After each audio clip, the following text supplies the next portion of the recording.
go.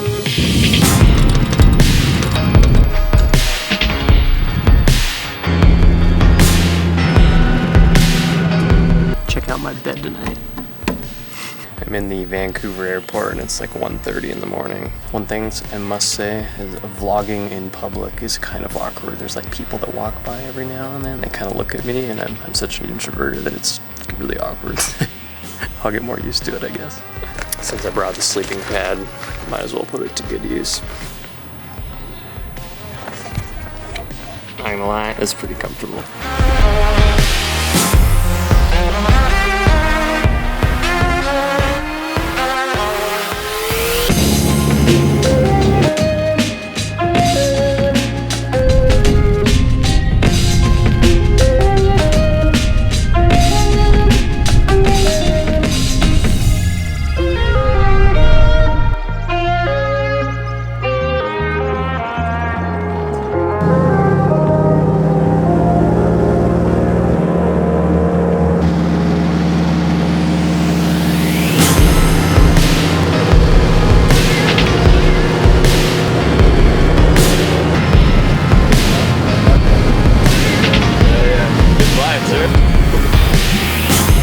Super pumped.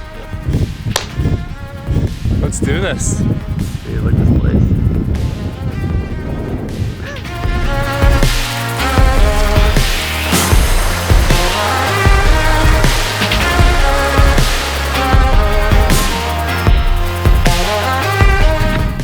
View is always better on top. Look at this place. It's just crazy. All right, welcome back to the vlog.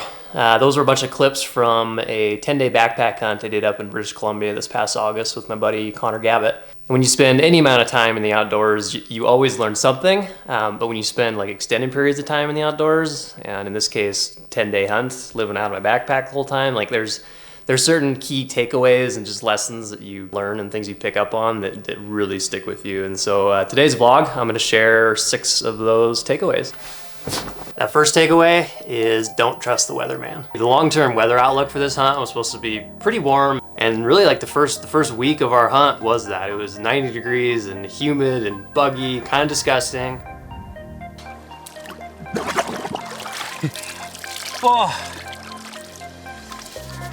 Oh, it's better than any shower I'm gonna have at home. Way colder anyway. Yeah. And then like day 7, wake up and the temperature overnight had dropped, I think 30 degrees. So on day 8, we got absolutely hammered by snow.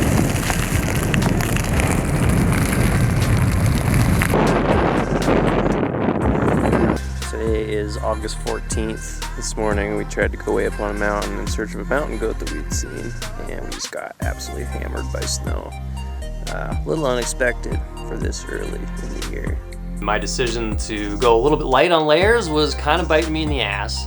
Connor didn't follow suit. He brought extra clothes, and the main piece that he brought that was kind of a game changer for him anyway, was the Kelvin down hoodie from Sitka. And it's basically a big down puffy jacket that you put over the top of all your other clothes. In a lot of senses, it's kind of like wearing a sleeping bag, and you throw it on and you're just like instantly warm. You can sit in the windiest, coldest weather and glass for hours and never really get cold. And it only weighs 27 ounces. And I guess the reason that I didn't bring it in the first place is because like, oh, it's middle of summer, it's supposed to be hot and warm. Like I won't need it. The weather's pretty unpredictable, especially as far north as we were. So anytime I go to North Country from here on out, like it would be unwise not to bring it. All right, for the second takeaway, on this hunt, I rationed about 2,900 calories per day. For me and my body type, I thought I could get away with that, but it wasn't quite enough. I needed more food, and I think for future hunts, having an additional probably 500 calories is probably the way to go. Connor, again, didn't follow suit on this. He brought plenty of extra food, and fortunately for me, he had a bunch of extra protein powder that he was gonna throw it out, and I was like, oh, no, like, I'll drink it. And it did 2 things. It was a great way to just get extra liquids in you. 2, like, we had really big days in the mountain, pretty rough on the body, and I don't think we had the muscle fatigue that we would have without it. So that's definitely something that I'll probably be adding to my backpack hunting list in the future. The third takeaway is to always expect the unexpected. Midway through the hunt, we just finished washing our t-shirts in the creek. We had our shirts air drying in a bush right next to us, and then we're just laying there on our backpacks, just staring up to the sun, just absorbing any vitamin D that we can. Out of the corner of my eye, I see some just like right off to my left. So I roll over really quick. My 7200 happens to be right next to me. A little wolf pup comes walking right up to us, and he gets 10 yards away from us, which is basically right where this bush is with our clothes. And he like stops and he looks up at this bush and he goes over and starts sniffing our t-shirts on the bush. And like the wind's right, so he can't smell us yet, but he can definitely smell the t-shirts and is just trying to figure out what's going on. And so I was able to roll some footage and capture a few photos of this wolf right there. And we were both pretty sure we were gonna watch a wolf steal our t-shirts. And then the wind switched, and then he goes bailing off into the bushes. Next thing we know, we hear movement all around us, and we hear a little bit of barking and then like some kind of low moans. There's a wolf pack going around us. It was really cool. It was also really creepy. The next day, I think we saw pretty much that whole pack running by across a big open flat. So super cool. And just like, you know, anytime you're out in the woods and out in the wilderness, like you just really don't know what you're gonna see, and it's just, you know, expecting that unexpected and expecting to be surprised totally happens. The fourth takeaway, and this is more specific to Canon and Nikon shooters, this 50mm f1.4 lens is absolutely awesome. I highly recommend it. This lens does a lot of things. First, it's pretty dang cheap for what it is. It shoots go all the way down to 1.4 aperture, which means that you can shoot in really low light. It also creates really cool, creative, unique depth of field. Biggest thing, I mean, it's so small, it doesn't really have any weight or space consequences to it. They also make an f1.8 version, which is also very good. The fourth takeaway is condensation happens. I've used single wall, double wall, tarp tents, bivy sacks, whatever. Like, it really doesn't matter what I use, they all get condensation. There's nothing worse than every morning when you wake up and you like look up at the top of the tent or just at the roof of the tent, and there's just like little water droplets everywhere just waiting to just rain on you. A little trick that I picked up, and this is from my buddy Shane, and on this trip was kind of the first time I really implemented it, was to bring a sponge. This little guy like weighs a half an ounce maybe, I don't know, super light, lives in my tent bag, and every single morning when I wake up, grab the sponge, reach up, wipe down all the condensation, both from the inner and outer tent, and then I just wring it out in the vestibule. And I mean, for the most part, I can get my tent 95% dry on the inside, which is awesome because if you're living out of one tent for 10 days and you're moving camp every day or every other day, inside your tent's gonna be dry. It's going to not be as heavy when you stuff it back in that compression sack. You can develop mold and mildew in the tent, so it's just good to keep them dry.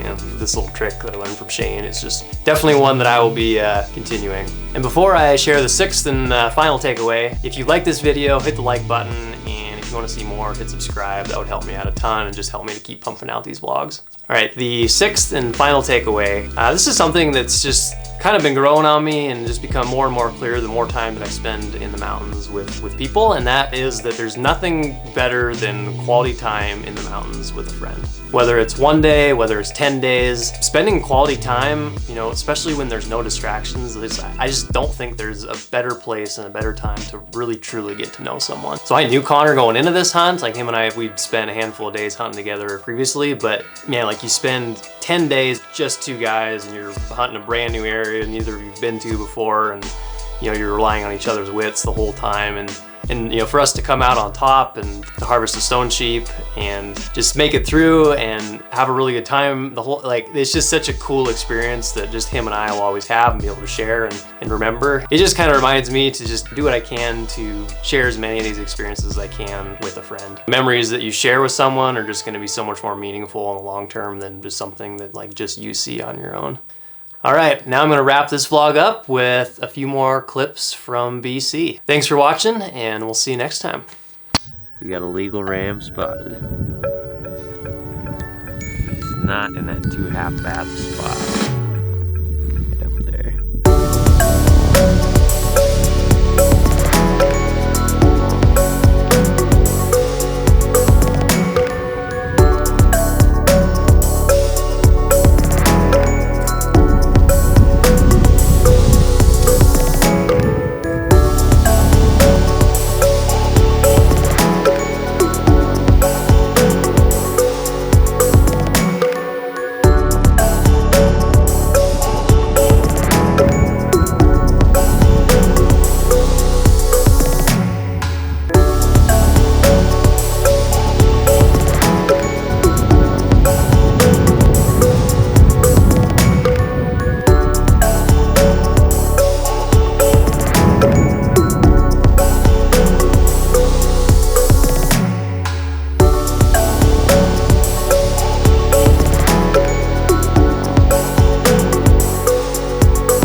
down. You can see one, he was at 54, aim for 45 or something like that, 32-degree slope. But I couldn't see the other one, and from the angle I just couldn't tell if he was the legal one or not. And then takes like a couple more steps, and then sure enough, the smaller one comes out right after. So I guess that's sheep hunting. With a bow. With a bow, yeah. It would have been down a couple times over with a rifle.